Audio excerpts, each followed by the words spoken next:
Sir, fistula से संबंधित हमारे ज़हन में कुछ और भी सवाल है जो कि हम पूछना चाह रहे हैं आपसे।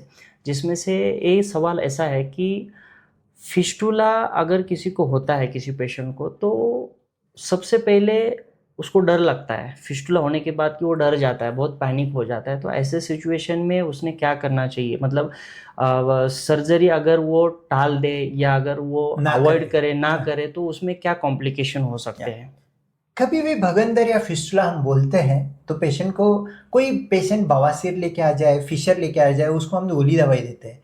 लेकिन फिस्टुला और एब्सेस लेके आ जाता है तो उसको हम सर्जरी बोलते हैं, क्योंकि दूसरा कोई ट्रीटमेंट है ही नहीं उसमें। दवाई ओके, गोली से कभी अच्छा नहीं होता। ओके, कोई आयुर्वेदिक हो, एलोपैथी हो, होम्योपैथी हो, कौन सा भी पति हो, कोई भी दवाई से ये बीमारी सही नहीं नहीं होती। होती है। इस वजह से हम सर्जरी बोलते हैं। और जब वो गूगल पे जाके देखता है तो फिस्टुला में रिकरेंस होता है बोला जाता है, फिस्टुला करेक्ट, में जख्म होता है बोला जाता है, फिस्टुला में रिकर इनकंटिन्यूस मोशन कंट्रोल का दिक्कत होता है ऐसा बोला जाता है। तो करेक्ट, मरीज डर जाता है। तो डरने की वजह से बहुत सारे लोग रहते हैं फिस्टुला का सर्जरी अवॉइड करते हैं।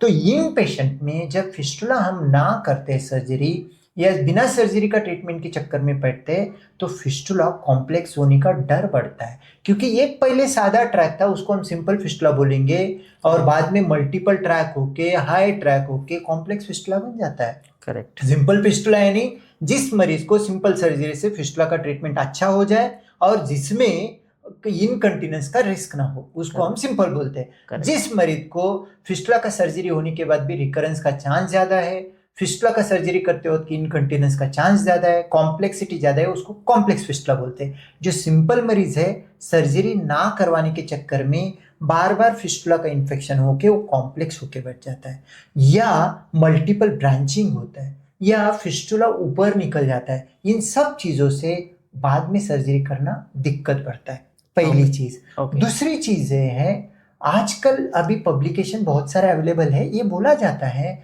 फिस्टुला का ट्रीटमेंट न करने की वजह से या फिस्टुला का ट्रीटमेंट अवॉइड करने की वजह से अगर 5-10 साल से फिस्टुला बॉडी में रखते हैं तो फिस्टुला के वजह से कैंसर का रिस्क भी है। ओके, बवासीर या पाइल्स में कैंसर साथ में रह सकता है, लेकिन बवासीर पाइल्स न ट्रीटमेंट नहीं करने से कैंसर नहीं होता। लेकिन फिस्टुला क्रोनिक होके उसका सर्जरी न करने से कैंसर का रिस्क रहता है।